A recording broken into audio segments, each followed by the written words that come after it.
Collecticon in Dallas is going on right now, and we got some sweet new cards to take a look at.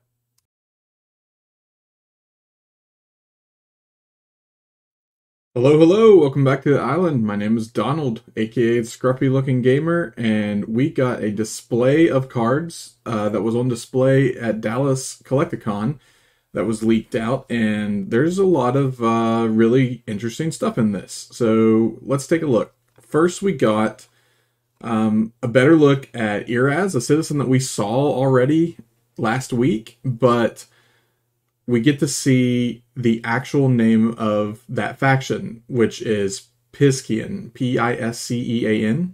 I'm assuming Piscean is how you say that. So now we know what the name of that faction is, which is pretty sweet. And it's a good thing we know what the name of that faction is because of this next spell, Unified by the Code. So this is a blue and a black, abolish target citizen with less attack than a Piscean citizen you control. So that's important for a lot of reasons. One, we are getting a new removal spell, which is great. We need some more removal. But it is limited to you running Piscean citizens. So you can't just throw this in any deck that can do blue or black. You have to have at least one Piscean citizen. And preferably you want one with a high attack because you're targeting something with less attack than that. So that really kind of limits it to more focused decks, which I like. I don't like that every spell goes in every deck and you can just make it work. I like stuff that is kind of a niche fit into a certain deck, and that's what this is going to do. Now, that doesn't mean that you can't splash some Piscean citizens. So far, we've only seen one. We're about to look at a second, so it's not like there's a lot of options right now. But that also doesn't mean that I don't think it's worth it to just put it in any deck just to get that removal spell. Removal is king. You want removal, but you also want all your cards to have a purpose in your deck. And if that card's purpose is just to be there so you can run another removal spell, I don't know that quite justifies that. So on this sheet, we got another Piscean citizen. This is Zaku. He is a 14/10, so that's important to note. 14 on the power for that last card we just saw. It basically kills just about anything, I would say, if you are casting the Unified by the Code. There's not a lot that's greater than 14. A couple of the Overlords from Genesis, I think, are the only ones that come to mind. So anyway, that's a good pair right there already off the bat. And his ability says when it enters, if you own 10 or more abolished cards, you may abolish target citizen you don't control. So he is also a removal spell. Granted, you have to have 10 or more cards abolished. And it looks like from the cards we've seen so far, that's what this faction wants to do, is get cards abolished. We saw Doubloon last week that lets you draw an extra card and you abolish Doubloon itself and you abolish a card from your hand.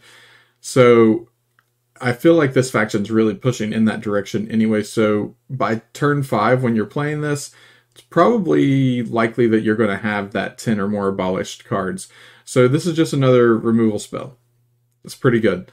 Other than that, he's not too exciting. He doesn't have any keywords. He's not sidestep. He's not steadfast, anything like that. But he is a removal spell. 5 cost removal is kind of on the heavy side.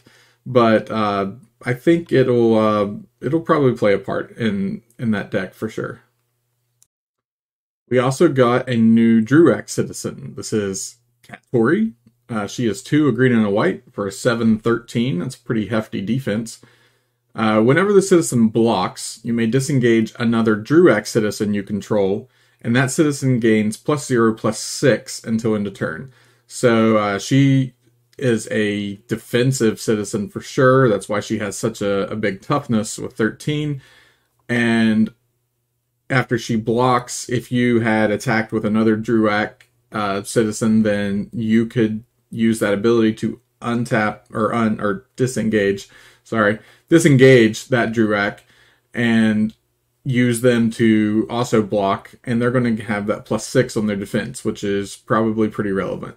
So this is kind of a nice probably play into more aggressive decks. I would say this might be a good sideboard card for the Druid deck.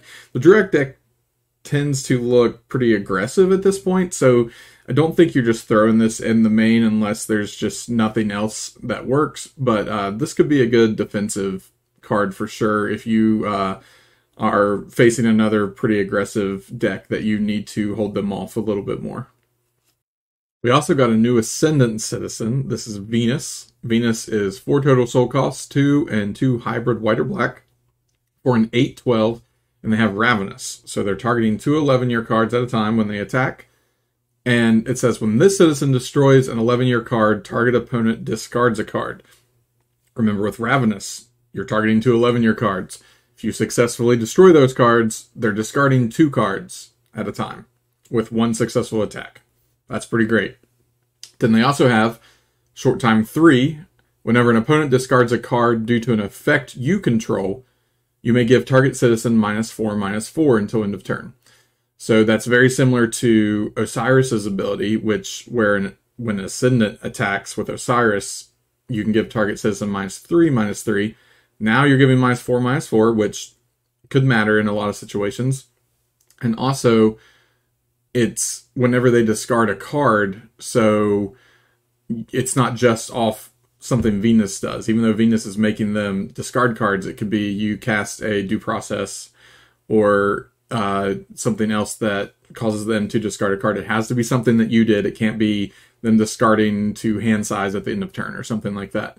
But that ability is really good paired with the Ravenous and the just making them discard on destroying 11-year cards. This card is great. This really, this is going to go in that mid-range Ascendant discard deck that is turning out to be, to look pretty good right now. I'm really excited about that. Ascendants are my favorite faction, and it looks like they're getting a lot of love in this set. So that's really exciting. And we're just at the tip of the iceberg at this point. I'm really excited to see what else we get in Ascendants. Real quick, I also want to give a shout out to my buddy Logan, who earlier in the week when we got a kind of a leak of the printing sheets, he was able to figure out what Ostara Ritual of Spring said, and we were pretty sure that that was a correct interpretation, and now that we actually have the text, it was. So shout out to Logan for interpreting that well. My eyes did not see those words at all, so I don't know how he did that. But just a review, it is a focus spell. It says detach and put into play X attached citizens, where X is equal to the number of Druid citizens you control. They gain Eager. At the end of turn, reattach those citizens to the citizens they were attached to, and sacrifice any citizens that are unable to attach. So we're not going to talk about this card again because we already did, but it's pretty cool that he was able to translate that down pretty much word for word. So good job, Logan. One last card we got to talk about, and that was Dukraka, Terrifying Protector. This is our first look at a new Overlord for Wicked Prophecy. It's not a new Overlord, it's a new version of an Overlord, because Dukraka was the previous Overlord for Ascendants, but this time he's here at 3 soul cost, an 8/8, which is pretty decent stats for 3.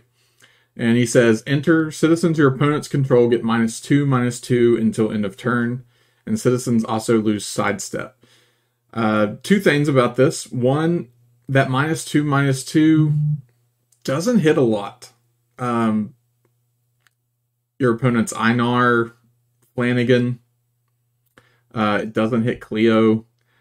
It doesn't hit Orpheus. It doesn't hit Theodore. So most of the things in that blue-white aggro deck are going to survive this. So just at face value, -2/-2 doesn't do much.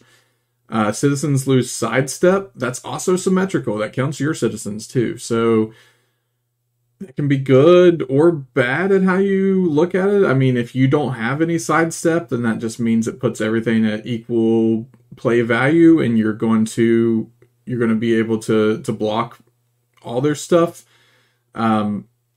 I don't know. I don't know how I feel about this card. It seems, I mean, if it was just a random common, it'd be okay, I think. But the fact that this is an Overlord, I expected more. Expect more out of an Overlord.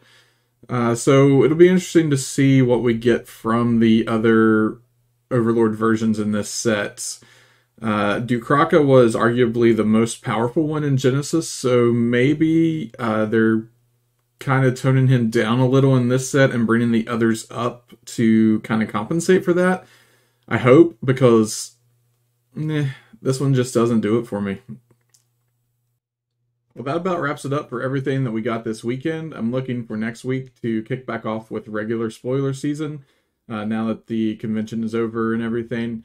If you haven't already, make sure you hit that subscribe button so that you never miss a video. And until next time, we'll see you on the island.